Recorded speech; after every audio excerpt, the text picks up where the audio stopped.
ang paglalabas di umano ng balak ng mga supporter ng mga Duterte na magsampa ng impeachment. Sinasabi ng iba, ito para makaiwas di umano ang Vice Presidente sa mga isyung paglustay at mga di umanong pagtanggap ng pondo, milyong-milyong pondo mula sa mga drug lords. So mas magandang masagot po yan.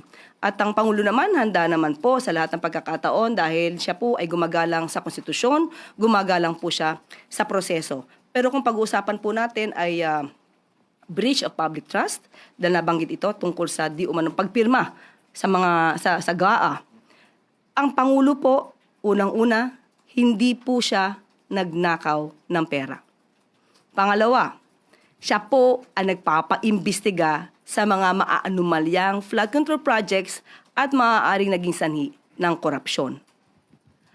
Pangatlo, wala po siyang Mary Grace Piato.